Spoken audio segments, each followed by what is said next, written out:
All right, welcome everybody.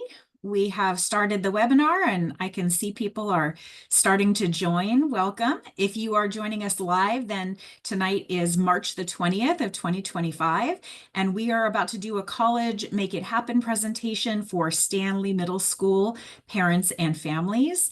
My name is Carla Whitaker. I'm here from Cal SOAP. We're the California Student Opportunity and Access Program. And usually a common question that I get in the beginning is, am I going to be able to access the slide deck you have, and am I going to be able to access a recording of this? Yes, you can do both. I'm going to post it on our CalSOAP website starting tomorrow so that you can watch it anytime at your convenience. And it'll be two separate things. It'll be a YouTube video of this recording, and then there'll also be a link to a PDF of the slide deck with clickable links so that you can see some of the resources that I'm going to share. And in case you are not familiar with it, I put into the chat our website, calsoapsandiego.org, and it's the blog section that'll have, recordings of webinars and so forth. And we also have a few staff members here who are joining us from Standley. And once I start sharing my slide deck, I'm not able to easily view the Q&A. And I have it set up so that participants cannot type into the chat, but you can type into the Q&A. So somewhere on your Zoom screen, maybe under three dots or something that says more, you might see something that says Q&A. And that's where I'm going to ask you to ask any questions you have. If Nikki or Cassie, if they are able to answer those questions, they're going to go ahead and do that and type you answers. And if they're not, they're welcome to unmute themselves and ask me out loud, and I can try to address any questions that you have in that way. So I'm going to go ahead and get started. I do want to emphasize that there are three main things that I would like students and parents to get out of this. And this is true of many of my presentations. Number one is that there is some type of career out there for every student. There is something that's going to be a good fit. Also, there is a college out there for every student that is going to be a good fit. And there are ways to pay for college. I know that it's not easy, but I'm going to try to give you as many resources as I can to give you ideas on funding a college education. So we'll talk a little bit about career, we'll talk a little bit about college and the admissions process, and we'll talk a little bit about financial aid.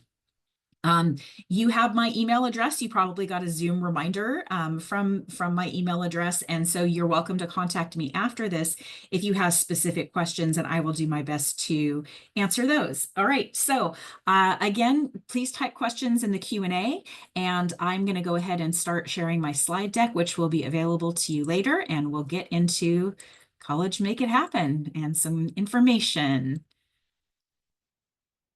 All right.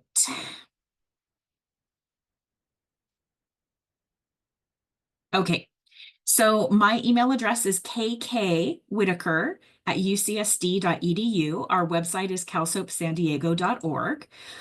Also, there is an actual College Make It Happen app that you can download from your iPhone or Android store to your phone, and it comes with resources, some of the ones I'm sharing tonight, and it also comes with a virtual booklet.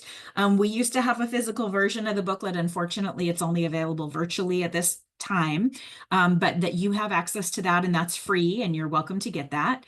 So the organization I work for is Cal SOAP. UCSD is our fiscal agent, so that's why I have a UCSD email address. I'm technically a UCSD employee, but I work for Cal SOAP, the Student Opportunity and Access Program, and we are one of about 12 or 13 consortia throughout the state of California. So we're San Diego and Imperial counties. There's also Cal SOAPs in many other cities like LA and East Bay and et cetera. Cal SOAP, we're on X, we're on Facebook, we're on Instagram, and we're on YouTube. And our Imperial Valley cohort is also on TikTok. We're not in the San Diego area. We don't have a TikTok yet, but we're working on it, hopefully. All right. When I'm doing presentations in person, I often ask students to tell me what words come to mind when you hear the word college. And I get all kinds of answers. Sometimes they say school, sometimes they say knowledge, sometimes they say education, sometimes they say things like crippling student debt. And it's sad when I hear a sixth grader say that, but they know the realities of things that are coming up. And so college is many things, right? College has good things, college has bad things. But I'm hopefully going to give you ideas about the positives of college and the benefits of college. So to make it very simple, college is something that you attend after high school to prepare you for a future job or career. But I like to tell students it's one where you choose your classes and you choose your major. Some students by middle school already know what a major is. If you don't, it's the subject that you're going to take the most college classes in while you're working on an undergraduate degree. And so there are dozens of majors, maybe even hundreds of majors, and they range. It could be engineering or business or a science like biology, chemistry, or physics. It could be a language like English. It could be a subject like psychology, history, communication, computer science, visual arts, performing arts, education. There's many, many different majors out there. For students who are looking to find out, well, I want to major in marine biology, but where do I go? Or I want to major in mechanical engineering, but where do I go? I recommend the website mymajors.com. It's a good way to, it's free and it's a good way to search for which colleges have which majors. And so that you can do a little bit of research that way. For some students, like they still are not sure, like, what major matches what career, or what colleges have the majors they're interested in. And they also sometimes ask about what's a double major, what's a minor, and we can go into that if there are any questions. All right. Moving along, I also recommend, besides mymajors.com, I also recommend California Career Zone. It's a really good website for students. Something like ONET Online or San Diego Workforce Partnership is great information. It's very user-friendly for adults. Something like California Career Zone or Big Futures tend to be much more student-friendly websites and apps.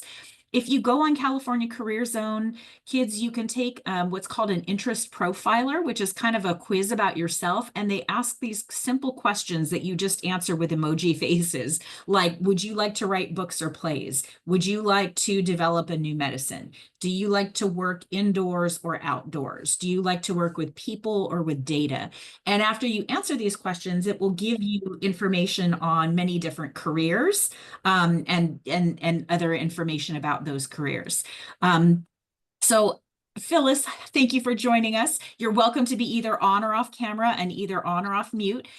If you can help monitor the Q&A, and if there's any questions there that I can't see the Q&A right now, but if there's any that you would like me to answer out loud, just go ahead and let me know and I can answer them. Thank you. All right. Okay, so some of the discussions that I encourage students and parents to begin having at this age is to figure out, hey, student, what's your favorite subject? Is there a problem you see in the world that you want to solve? Do you have a dream job? If there were no barriers or failure wasn't possible, what would your dream job be?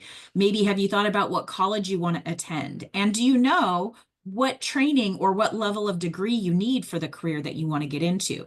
And those are conversations that it's great to start having now, not necessarily with the goal of finding an immediate answer, because things change and people's minds change, and that's completely okay. It's just fun to get started talking about it since you're going in that direction, as you get in high school and after high school. Now, a big barrier to college is that college costs money, and there's no getting around that. However, college, the reason people invest in college, in a college degree, is because it also affords them the opportunity, hopefully, to make more money. So I have statistics on like median weekly earnings, median annual earnings. I kind of like this slide that shows your potential earnings over the course of an entire lifetime based on educational attainment. And of course, educational attainment is not the only thing that determines your earnings, right? It's going to be like your hard work, your talent, your luck, your intelligence, your creativity. It's going to be a lot of things. But on average, what we see is that the more education people get, the more choices they have, the more options they have, and the more potential they have to possibly get into careers where they can earn more money than if they didn't. So I like to show people that if they did not graduate from high school, they could maybe make on average probably about $1 million in the course of their life. And some students hear the term $1 million and it sounds like a lot, but I explain to them, when you spread that out over, ages 20 to 80 plus, that might not be enough to, afford you the lifestyle that you want. You see that just by graduating from high school and being able to say, I have a high school diploma, then that person on average will make $1.3 million.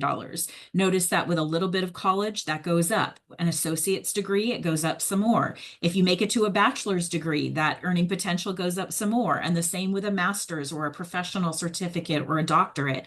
Every time you get more education, you're giving yourself more training, more background, and more options for better paying jobs. So that's one of the things I do like to point out. However, college is an investment and you want to think of it as an investment and a business choice, and you don't want to make a bad business choice. So we'll talk a little bit about that too.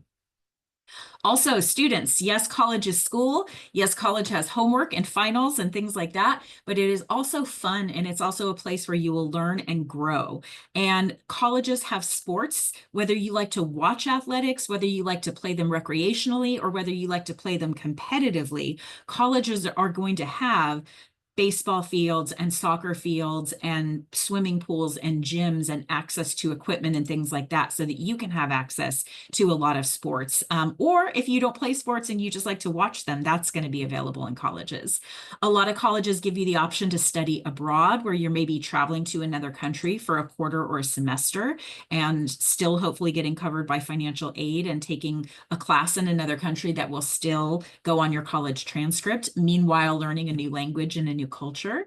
You'll make friends in college. You'll for sure connect with people. There's going to be clubs and leadership and community service opportunities, job and internship opportunities. Many people find their mentor as a faculty or staff member at a college. They're going to have a health center, a career services center, identity-based groups and centers, and also college students. You might or might not know this if you are a younger student, but college students get discounts. They get a discount on their Hulu Disney Plus subscription and their Amazon Prime student subscription and Apple products and Microsoft products and things like that. So that's something I like to make sure students are aware of as well. When students are thinking about what they want to do with their life, I like to start with terminology like ikigai. What would make your life worth it? What things would not only make you a good living, but hopefully be something that is rewarding and fulfilling and something that you enjoy doing and not something that you dread doing, okay? So I like to tell people, think about, yes, what you love and what are you good at, but also what does the world need and what can you be paid for? So if you are choosing a career and only one or two of these apply, it might not work out as well as if all four areas are really covered for the kind of jobs and careers that you would like. I want to also mention, I want to kind of get now into which majors match which careers, and then we'll get into the college admissions process and the paying for college process. So if students are maybe interested in something like land, ecology, plants and animals, agriculture, or mechanical sciences, you might want to consider a land-grant university like UC Davis, UC Merced, New Mexico State, Purdue. They have great programs related to this.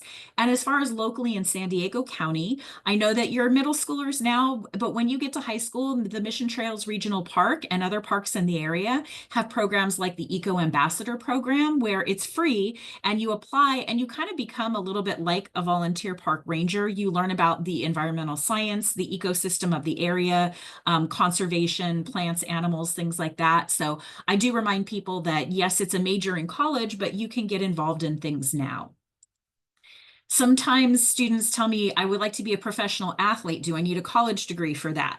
And I will tell them, no, you don't necessarily need a college degree, like an academic degree, to become a professional athlete. However, I also ask them, can you name me a professional athlete who is still absolutely killing it at the top of their sport, who is age 45, 50, 55, 60? And a lot of them, their bodies give out before then, or they succumb to injuries. So I tell them, also think about, if you're going to have a professional athletic career, what are you going to do after that? Okay. And how are you going to know how to manage your money and things like that?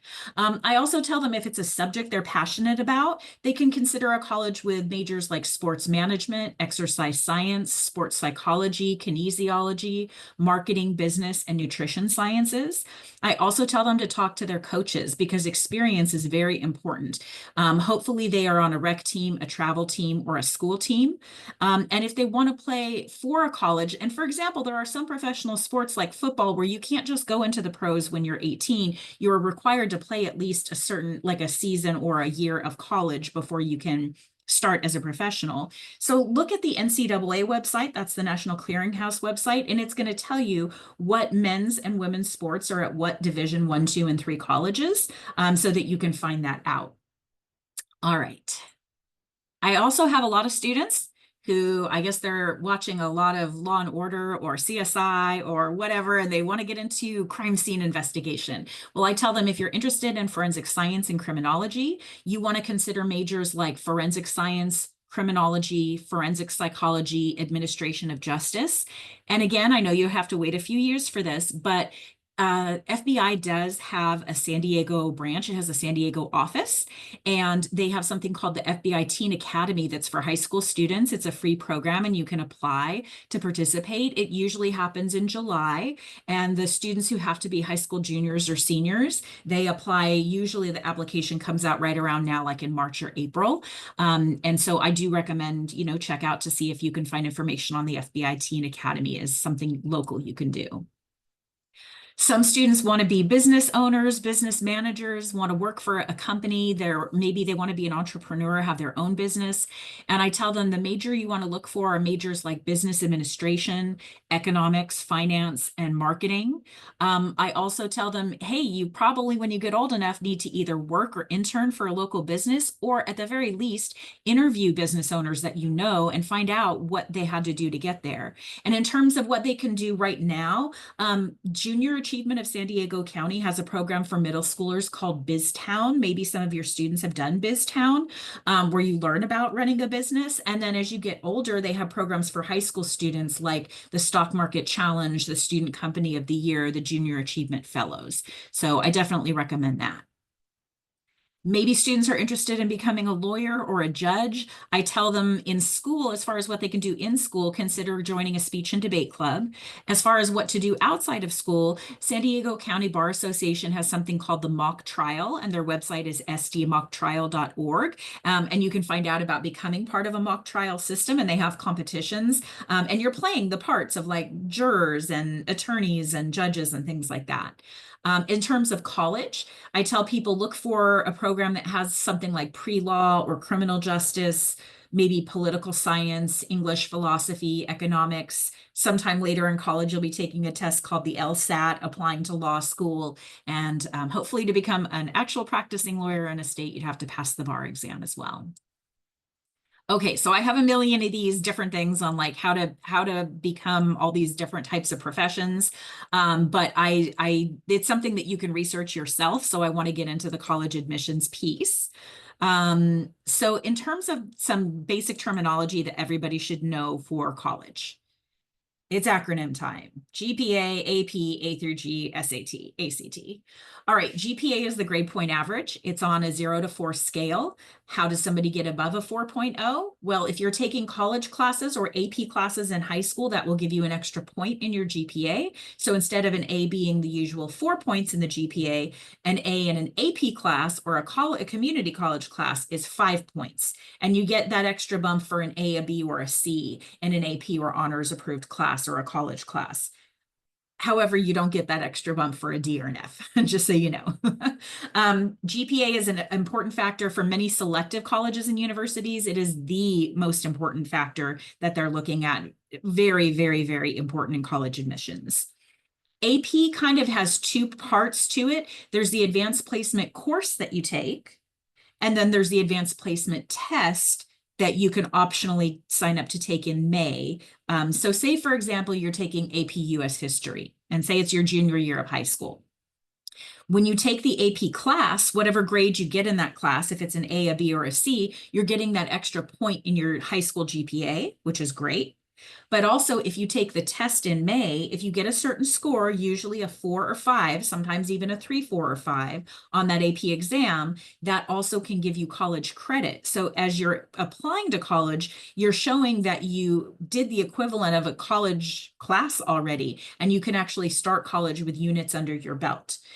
A through G is the pattern of classes, A, B, C, D, E, F, G. I'll show you on a future slide what classes those are.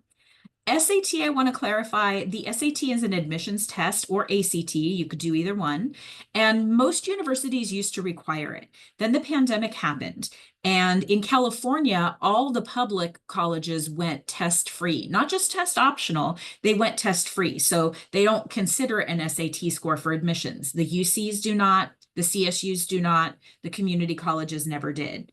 However, there are some selective private colleges and some out-of-state colleges that do still require or consider the SAT if you take it. So to just briefly go over this again, I can share this slide deck so you can see it, but I will go into some of the universities that still require the SAT. As far as the A through G classes, you should be kind of on track to get these because they're part of the graduation requirement for San Diego Unified School District. But in high school, the student needs to take 2 years of history, 4 years of English, 3 to 4 years of math, 2 to 3 years of science, 2 to 3 years of a language other than English, 1 year of a visual or performing art, and 1 year of an elective from one of those other A through F subjects. A couple things to note. These are all high school classes that the college is making sure you take in high school. However, there are 2 where they do look back as far as middle school, and that's math and language other than English. So say, for example, while you're still in middle school, you're taking Math 1 or Integrated 1 or Algebra 1, that will count as 1 year. So your 3 to 4 years of math could technically start in middle school. And the same with language other than English. Say you're taking like Spanish 1, 2 in 8th grade, and then that counts as 1 year. All the other ones have to be taken once you're actually in 9th grade or higher, like the history, the English, the science. But math and language other than English, they can count them as young as middle school. One thing about language other than English is that both years have to be in the same language. So you couldn't do like Spanish 1, 2 and French 1, 2. It would have to be Spanish 1, 2 and then Spanish 3, 4, or ASL 1, 2 and then ASL 3, 4. And another thing about the language other than English is there are ways to pass out of that. So instead of having to take it as 2 to 3 years of class, you can pass out of it with a certain score on like a district language test or a AP exam or something like that. So there are ways to do that, and you want to check with your high school counselors if you're looking to do that. When I'm talking about GPA, like that GPA is important to get into a selective college, what GPA they're using, it does kind of vary from college to college. Some colleges look at weighted, some colleges look at unweighted. I'm going to specifically tell you what the UCs and the CSUs use because so many of our students in California do apply to these universities like San Diego State or Cal State San Marcos or UCSD, UCLA. The GPA that UCs and CSUs are looking at is only based on classes taken in grades 10 and 11. That's shocking to a lot of people. They're like, what about my whole freshman year? What about my whole senior year? Yes, they kind of consider that. They look at that too, but when they're looking at an actual number, a hard number like 4.0, they are looking at based on 10th grade and 11th grade classes only. Okay, it is weighted. Okay, in other words, you do get extra points for approved honors and AP classes up to a certain amount where everyone's capped at a certain maximum. But yes, it is weighted, so they're giving you that extra weight possibility. It does not include PE. Okay, it only includes A through G courses. And D's or F's in any year or any class can disqualify you from being able to be admitted to a UC or CSU. So you really want to avoid the D's and F's at all costs. Okay. So when I ask students how long does college take, they'll usually say 4 years. And I'll say sometimes, right? But it depends because it depends what age you start at. It depends if you're going part-time or full-time. It depends if you took any breaks to if something happens in life or you have to work and then go back to college later. It depends what major you choose. It depends if you're a double major, if you change your major. There's a lot of factors. And it also depends what kind of degree you're looking at. To get an associate's degree is a different amount of time than to get a bachelor's. And then if you're getting a master's, a doctorate, again, that keeps adding on more time and more units. So it depends what job or career you're trying to get into. Say that you wanted to get into the automotive industry and become a mechanic, or maybe you would like to work in an office type environment being an administrative assistant. Usually you can take some classes at a vocational college or a community college to start getting into those types of careers in less than 2 years, sometimes even less than 1 year. Say you wanted to become a dental hygienist, a paralegal, an accountant. There's many programs at community colleges that offer associate's degrees in those things or certificates, where probably in about 2 years, if you were going full time, you could get into that career. If you wanted to do a job like an engineer, for engineering, definitely the minimum of a bachelor's is required. For some job places, it might even be higher than the bachelor's, like it might be a master's in engineering. It depends. But for a lot of people, the bachelor's is the goal, and that's what they say when they mean I graduated from college. They mean I earned my bachelor's degree. And so again, on average, that would take about 4 years if you were going full time, but it depends on many factors. Okay. Now, there are some jobs that it doesn't just take that bachelor's degree. You have to get the bachelor's and then go beyond that for additional classes, and graduate school is what it's called. So say, for example, you wanted to be a teacher or a counselor or a therapist, you're going to need to get some type of credential or certificate after the bachelor's. And that might take another year or 2 years, et cetera. Say you wanted to become a lawyer. Then after your bachelor's, you're going to apply to law school, which usually lasts about 3 years if you're going full time. You have your Juris Doctor degree, and then again, you take the bar at the end. If you wanted to become a medical doctor, you would take an MCAT. And then they have various tests also for the same for like pharmacology, dentistry, let's see, veterinary medicine, that type of thing. So, but if you want to be an MD, then you're applying to med school, which is 4 years usually, plus you have additional years of internship, residency, and sometimes fellowship in whatever you want to specialize in. Like if you want to be an oncologist, a surgeon, a general practitioner, whatever, a pediatrician, whatever it is. Okay, so college is not always about number of years, it's about number of units, and it's about what type of career you want to get into. Okay. I do like to point out to students that there are 2 different paths to a bachelor's degree, and there's no such thing as the right or the wrong way to get a bachelor's. There's just benefits and limitations to each. So you can go 4 years at a university and get your bachelor's degree. And a benefit of doing it that way would be that you never have to apply to transfer. You never have to change schools. You're at the same school from the beginning. And you might be making, more connections over that 4-year period, that type of thing. Also, at a 4-year university, they're going to have dorms where you can have on-campus housing. And for some students, they really want that experience of living at least for a year in a dorm. Another way to get the exact same bachelor's would be 2 years at a community college, and then applying to transfer and finish your last 2 years at a university, and you would get that same bachelor's degree in the end.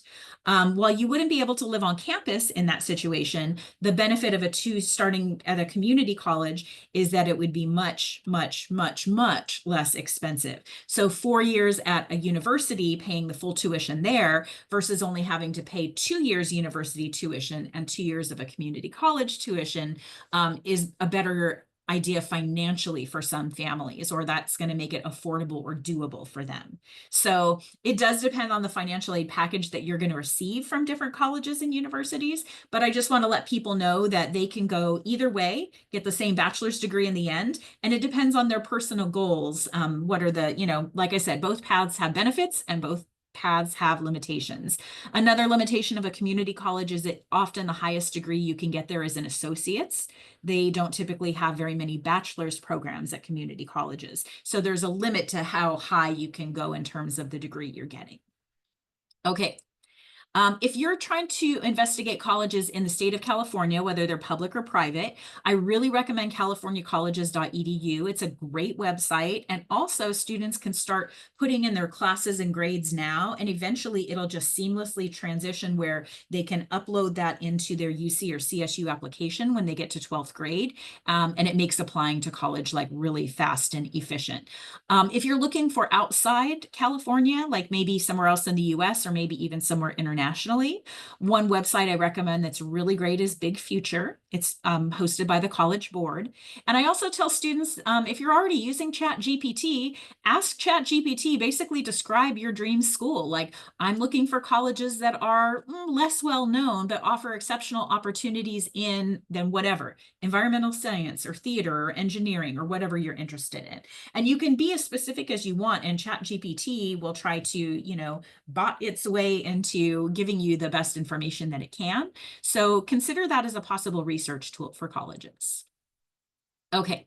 So these are the three systems of higher education in the state of California that are public, and I'm kind of putting them in order of how expensive they are. Okay, so we have the community college system, we have the CSU system like San Diego State, Cal State San Marcos, we have the UC system like UCLA, UC Irvine, UC San Diego. Okay, we also have private and vocational colleges like USD, Point Loma Nazarene, USC, Stanford. Those are the ones that are privately funded. So one of the results of that is that sometimes they can be, well, generally the private colleges will be the most expensive option of any of these options.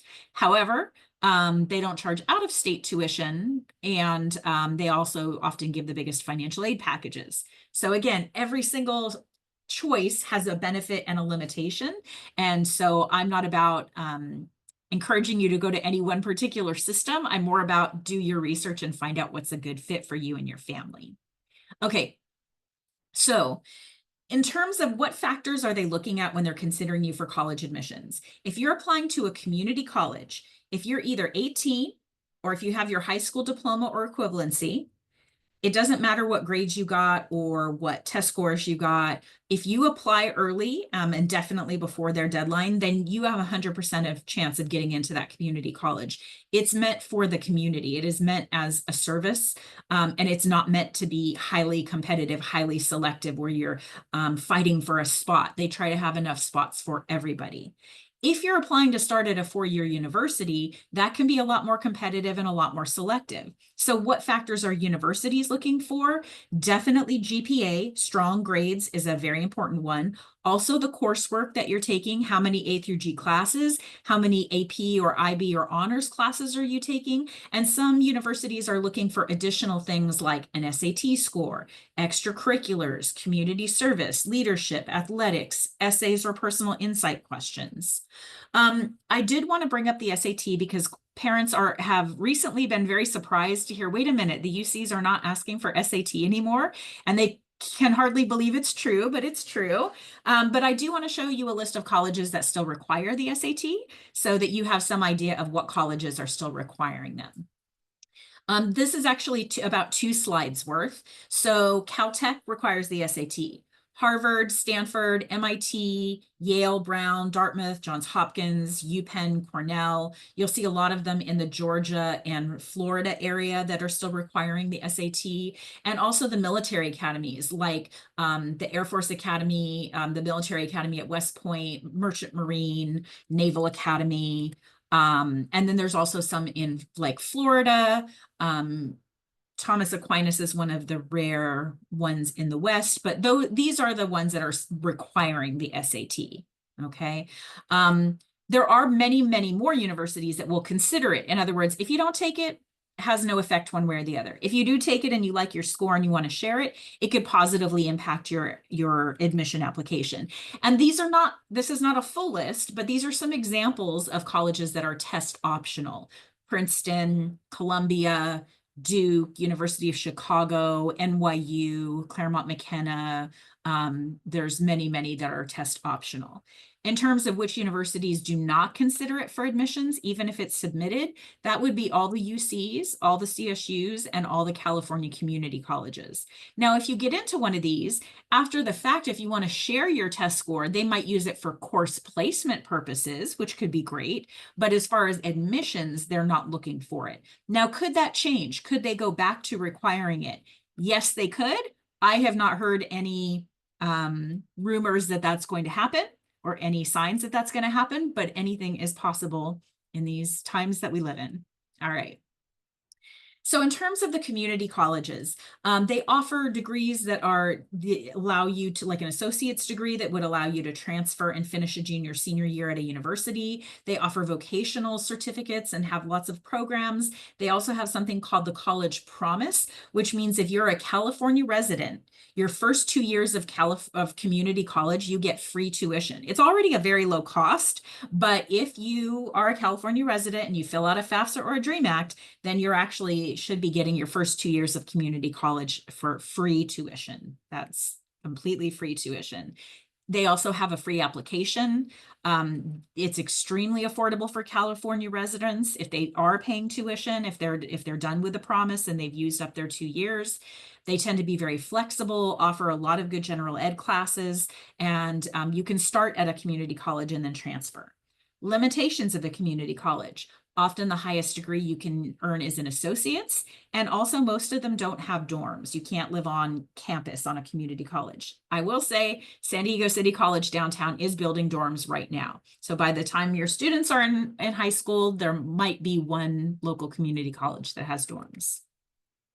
There's a lot of careers and programs that you can get access to at a community college. And sometimes people don't realize this because there are colleges that advertise on TV and that have commercials and they say, oh, you can, start your medical school at this college. And it's true, but people don't realize that the community colleges, even though they don't have the budget to like advertise with commercials, they offer a lot of times training in these same things, but for a very, very, very low price, which is nice to know. So I do like to point out that here in San Diego County, we have 3 fire academies if you want to become a firefighter. We have programs in nursing at City College and the continuing ed, not to get a bachelor's in nursing, but to get like a CNA or a nursing assistant certificate. They have certificates in personal training and fitness. Mesa College has phlebotomy classes you can take if you want to learn to be a phlebotomist. We have a cosmetology program at City. If you want to become a cook or a chef, they have culinary arts at a couple colleges like Mesa and the College of Continuing Ed. Mesa College also has a vet tech program for veterinary technology. Grossmont has respiratory therapy. City has audio production and digital music. And I know I said that usually the associates is the highest you can get at a community college, but I do want to point out there are 3 majors that they're offering an actual bachelor's in that at our local community colleges. If you want to major in cyber defense and analysis, you can get a bachelor's degree in that at City College. If you want to do health information management, they offer a bachelor's at that in Mesa. And public safety management, they offer a bachelor's in that at Miramar College. So that's pretty exciting for people who are specifically interested in those subjects, but they want to get a bachelor's. This would be absolutely probably the most affordable way. I can't imagine a cheaper way to get your bachelor's anywhere, anywhere in the US. It's a good deal, I'm telling you. All right, so the CSUs, there's 23 of these. We have 2 down here in our campus, in our area. It does have a fee. So when those seniors are filling out college applications, it does cost money per campus and it's not refundable. However, there is a fee waiver available for low-income students for up to 4 campuses. Now they're starting to get more selective. So now they're looking at your A through G coursework. You need at least a 2.5 GPA and sometimes much higher than that to be competitive. They're not looking at an SAT anymore, but they are looking at your grades in your classes. They are public, they are comparatively affordable, they all have options to live on campus, they all offer bachelor's degrees and higher, and some students, if they're not qualifying for low-income financial aid, they might qualify for a middle-class scholarship. The middle-class scholarship in California is only for students going to a CSU or a UC, and it's money that goes toward the tuition at a UC or a CSU. What would be a drawback or a limitation of the CSU? Sometimes they have impacted majors. I'll tell you right now, the most impacted we hear over and over again is nursing, and that's usually followed closely by computer science and biology. Also, the California state universities are going to be more expensive than a community college for sure. Then we have the UCs. There's not as many of these. There's just 10. Again, there is an application fee when you're in 12th grade, but there are fee waivers for low-income families. Now you're looking at least a 3.0 GPA minimum. But again, that's just the bare minimum. That might not be enough to make you competitive, especially like UCLA, UC Berkeley, UC San Diego, extremely competitive. And really all the UCs are. But those three are the hardest three, or the most selective, I would say. They're not looking at the SAT, but they do look at other factors like your extracurriculars, your leadership, your community service, personal insight questions, and it's also possible to transfer into any UC from any California community college. They offer bachelor's, master's, and higher. They all have options to live on campus. You might qualify for financial aid and or middle-class scholarship. However, UC does have some programs where there are capped majors or competitive majors to get into, and it is more expensive, about twice the tuition cost of a CSU. We also have private universities like University of San Diego or Point Loma Nazarene or National or Alliant, Stanford, USC. These vary widely. Their tuition varies widely. Their focus, their admissions criteria can be really different from campus to campus to campus. Some of them look at an SAT score, some of them don't. A lot of them use what's called the common application, which is nice, where you're just filling out one application and then checking it off to go to whatever private college you're interested in. Private colleges typically don't charge out-of-state tuition, so it's the same for every student. They do offer a bachelor's and higher. They all have options to live on campus. At a private university, classes will tend to be smaller. Some tend to be very specialized, have a very particular emphasis. They might have a really amazing reputation for certain departments on campus. And the nice thing about private colleges is, although they cost the most, they often are offering the most financial aid. So sometimes that can end up being the same to you if they're offering you a lot of financial aid. But admissions could be competitive depending on the private school, and it is going to be more expensive than any of the public options. We also have vocational and technical institutes like the Paul Mitchell School, the Concord Career Institute, Fashion Institute of Design and Merchandising. These are, they don't have selective admissions, so almost anybody is admitted, and often you can start anytime. You don't have to start right at a fall or a spring semester. And a couple benefits of the vocational school is that you can often earn a certificate or a degree in a really short amount of time, so that you can get right into the career you want. And some of them are tailored to be flexible around students' work schedule. Some of them offer really good job placement or internship opportunities. On the limitation side, sometimes these can be very expensive. They usually, you can't use a vocational degree to then transfer to a university. And then I also tell people, if it's a for-profit college, it's really a business, and businesses can go out of business, and for-profit colleges go out of business all the time.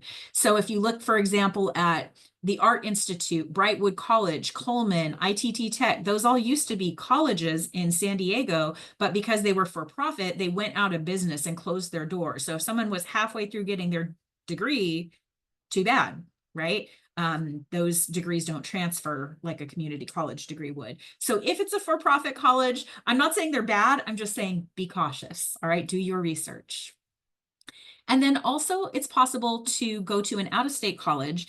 It depends if it's public or private. If it's private, the tuition is the same for everybody. If it's public, though, I'll give an example. Arizona State University. They are public, they're out of state. If your student chooses to go there, they might be paying like, you know, much higher tuition as an out-of-state student than someone who is from Arizona. Now, there are certain universities that participate in what's called WUI, the Western Undergraduate Exchange, where they might offer a deal, or they might offer in-state tuition to, say, California students, but you have to be careful because they'll be specific by what campus and what major. So just be aware of that. And then some private and out-of-state colleges might also require, in addition to the FAFSA form for financial aid, they might also require something called the CSS profile. So examples of universities that require the CSS profile are like MIT, NYU, Harvard, Stanford, Caltech, USC. They all want this additional, we like to call the CSS profile FAFSA's nosy cousin. All right. So I do want to mention some military related options. Parents, if you are or were in the military, if you're a veteran, I definitely encourage you to go to the CalVet or California Veterans website, calvet.org, to find out what benefits your students can get from that. Because if they're going to a California public college, like a CSU or a UC, depending if you were disabled, then and what percent you're disabled, your student might qualify for partial or full tuition coverage at a California public college or university. So check that out through CalVet. Also, parents, if you were in the military, you had GI benefits, money for college. If you didn't spend that whole amount on yourself and you still have more left, you can now choose to transfer it to someone else like your student. So look into that as well if you did not use all your GI benefits. Also, I'm talking about public colleges that offer this tuition coverage or partial tuition coverage. There are also some private schools that are called yellow ribbon schools that will also work with military families to do that. I tell students if they themselves want to consider going into the military, one option is that they can look for a college that has an ROTC program. If you're in ROTC, you're usually getting an ROTC scholarship that is paying for most or all of that college education. And you are still a full-time student. You're not technically enlisted in the military yet. But if they're paying for your whole degree, you would be required to commit to do that when you graduate. And then also, if you just want to enlist at the age of 18 and go right into the military, again, you would get GI benefits, the GI Bill benefits. So you would have the option to get college paid for. But if you enlist, remember that being a member of the military is now your full-time job. Okay, so you have to do what they say and go where they assign you. And you might be going to college later, depending on what your full-time duties are. Okay. All right, let's talk money. So I call this my scary slide because this is the sticker price. This is before any financial aid, before any scholarships, before any grants, before anything is applied. But this is the raw cost of college, and let's get into it. Okay, 1 year full-time tuition at a California community college, if you are a California resident and you were paying out of pocket, it would be probably between $1,200 and $1,400 a year. That's maybe a little bit more than $100 a month. For a lot of people, that's very affordable and it's possible. But remember, if you're a California resident, you should also be getting your first 2 years of community college free. So you get that tuition, that $1,400 a year covered. So that is the cost for community college, 1 year of full-time tuition. Currently at a CSU, it is about $8,000 a year for tuition. Currently at UCs, it's upwards of $15,000 a year for tuition. Currently at private universities, it's upwards of $40,000 a year for tuition.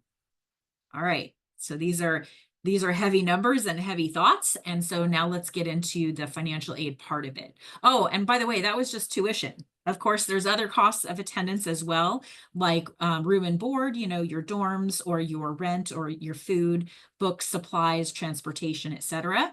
So altogether, the total cost of attendance, what's nice is that sometimes financial aid can apply not just to tuition, but to the other parts of the cost of attendance. However, it's still a lot to figure out and make sure it's covered each year. So what I like to tell people is it's not just about how much does the college cost. That is important, and you've got to know that. But how much financial aid can we expect to receive versus how much would we have to pay out of pocket, and how do I get that financial aid? So these are the way to pay for college, and I'm going to just highlight my two favorite ones to start off, and that is grants and scholarships. Grants are free money you don't have to pay back. Scholarships are free money you don't have to pay back. So getting as many grants and scholarships as possible should be the main focus of a student from a financial point of view. Okay, so grants and scholarships, those are the best two ways to pay for college. Let's look at all the options though. Okay, number one is you can save money. A lot of people like to save in a 529 savings plan because what that means is that even though that is an asset, just like a savings account would be an asset that parents have to report on the FAFSA, if you're saving in a 529, once that money is being used for college expenses, it is tax exempt. So while you're saving it, it's tax deferred. And then once the student starts using it, it's tax exempt. So for a lot of people, because of that tax break, consult with a financial advisor or a tax specialist. But a 529 is a possibility for a lot of people. Or you might have another way that you save it. You might use, you might invest, you might have a high yield savings account, whatever. Then when the student becomes a 12th grader, and also every year they're in college, they need to fill out a form called the FAFSA, the Free Application for Federal Student Aid, or the California DREAM Act. The FAFSA is for students who have a social security number or are permanent residents. So students, if you have a social security number and you're a US citizen or permanent resident, you'd fill out the FAFSA. If you did not, but you've lived here for at least 3 years, you'd fill out the DREAM Act. So the difference is that the DREAM Act, you might qualify for California state money, but you wouldn't qualify for any federal money. The FAFSA lets you know any federal and state money you qualify for. The DREAM Act only lets you know any California money you qualify for. So once you fill out this FAFSA, it gives you back a report and it says, here's all the grants you're eligible for, whether they're state or federal. It also might offer work study, which is when the student gets a part-time job, they're earning that money and they keep it for themselves and spend it on whatever they need to, but it's earned money. And then the last type is loans. If you're offered a loan through FAFSA, through your bank or credit union, through an online service, just remember, just because you're offered the loan, you do not have to accept it. You're not obligated to accept it. But some people choose to because that is the way they need to help pay for college.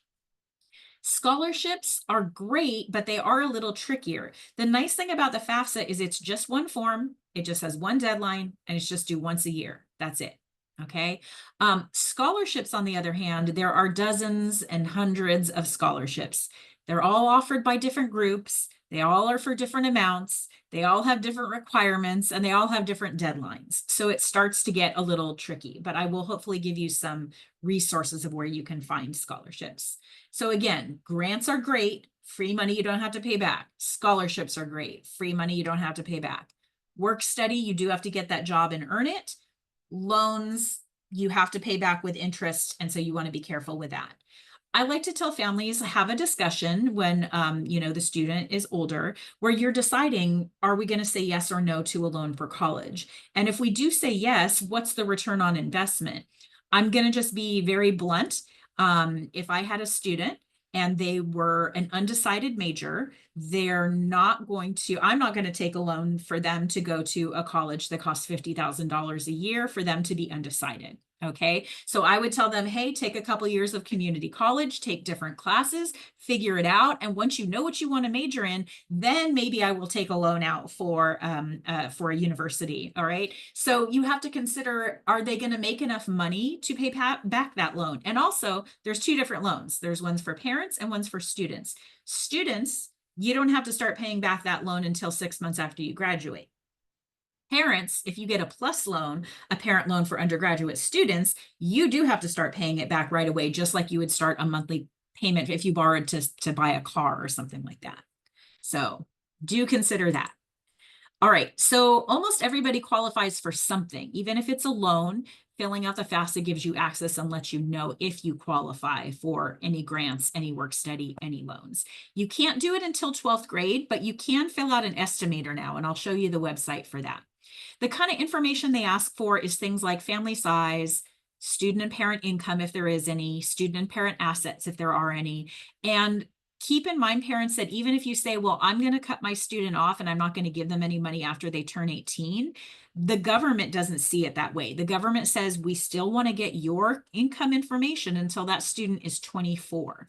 The only exception, like the only way a student can be declared independent, is if the student is homeless, if they are legally emancipated, if they were a foster child at age 16 or later, if they get married, if they have a child themselves, or if they join the military. Those are the only ways they'd be considered independent. Otherwise, they're still going to ask for family income until the student is 24. So a college will offer a financial aid package, and it's usually a mixture of all these different things. The students that I work with, the college students that I work with, I will see their financial aid packages, and sometimes I'll see a Pell Grant, say that's for $7,000 a year. And then I'll see work study, and that's for, say, like $2,500 a year. And then I might see loans that could be for varying amounts, and they might or might not accept them. Then if they're going to school in California, they might also be getting a Cal Grant, and that might be something like 2 or 3,000 a year. They might be getting Dream Act money if they filled out the Dream Act. They might be getting a middle class scholarship, which most of the ones I see pay for about 30% to 50% of tuition at a UC or CSU. If they were in foster care, they might get a Chafee Foster Youth Grant. Plus, they'll also have aid from their particular college they're going to. Like, for example, if they're going to a community college, they might get that Promise scholarship that pays for their tuition. If they're going to a UC, they might get the Blue and Gold, which is it covers tuition for families with an income of under $80,000 a year. So they put all these things together, plus any outside scholarships you might have earned, and they put it all together in your financial aid package. So yes, you can get multiple grants and use them all at once. You can get multiple scholarships and use them all at once. And you can get loans and work study all at the same time. So you don't have to necessarily pick and choose. As long as it doesn't take you over the cost of attendance, you can accept multiple sources of financial aid, and most students do. So most students, they're paying on average in America, maybe about 25% is through grants and scholarships. And then the other 3/4, unfortunately, is from parent and student income and savings and borrowing and things like that. So we want to make that yellow piece of the pie as big as possible. We want students to get the most grants and scholarships possible.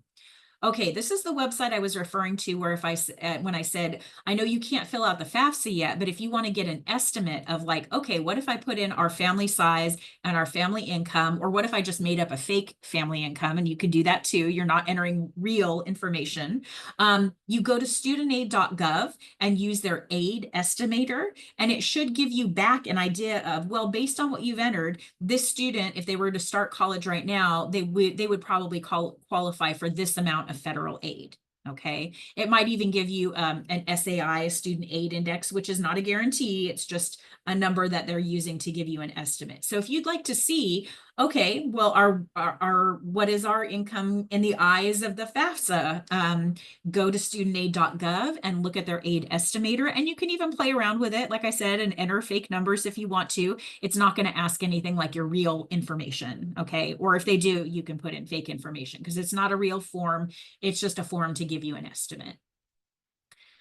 Okay, a couple things I want to point out. I do encourage people to go to the Cal Kids website. It's at calkids.org, and it's for public school students in California.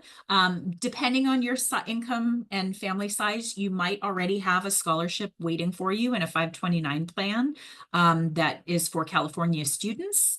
And I know most scholarships, you do have to wait until your senior year. A lot of them are only open to older students, but I encourage younger students to look at fastweb.com, specifically if you enter what do you think the year you think you're going to graduate from high school. It might tell you of any scholarships that are available or open to younger students, because I know a lot of them are just for high school seniors. Also, there's a lot of contests like essay contests, art contests, video contests. One is called the Breakthrough Junior Challenge, and it's for students ages 13 to 18. It opens every year around this time. It's due every year in June, and the winner gets a $250,000 scholarship. What do they have to do to get this scholarship? They have to create a 2-minute video on a STEM concept, like a science, technology, engineering, or math concept. And the winning video is who gets this scholarship, which eventually, if you're younger, it gets saved and it eventually goes to your college once you graduate. So yes, for younger students, there aren't as many scholarships they can get now, but they can start to at least look at the contests. Even something small like Mission Trails Regional Park is having an essay contest, even for younger students, and the prize is $100 for the winning photo. So just start looking for little things. Even if they're little, it all adds up. All right. I tell people at the end, You want to have a reach school. This is my dream school. Maybe I won't get in, but it's my dream. A match school, something that's a good match for you. And then a safety school, you always want to have a backup where you know that you're going to get in. Pick your campus because it's right for you, not necessarily just because my girlfriend is going there, my boyfriend's going there, my best friend's going there. Don't rule out the college and applying there just because of cost. Find out how much they'll offer you in financial aid. And of course, talk with family, friends, teachers, and counselors about your choices. These are some of the resources that I mentioned. Our website, CalSoap San Diego, where this recording will be tomorrow, CA Career Zone, californiacolleges.edu, Big Future is an awesome one, mymajors.com, calkids.org, and studentaid.gov is the one that has the aid estimator. And of course, again, we are CalSoap. Check us out on social media. Email me if you have questions at kkwhitaker@ucsd.edu. And I'm going to go ahead and stop sharing and see if there's anything. Oh, I don't see anything in the Q&A right now. Okay. All right. Well, I don't want to take more of your time. A big thank you to Miss Garcia, Miss Meredith, and Mrs. Sorrow Bots for being there to help out. I will share this slide deck and this recording. Parents, students, I hope you feel like there's a career for you, there's a college for you, there's a way to pay for it. Thank you everybody for your time, and I will go ahead and end the webinar now. Good night, everyone.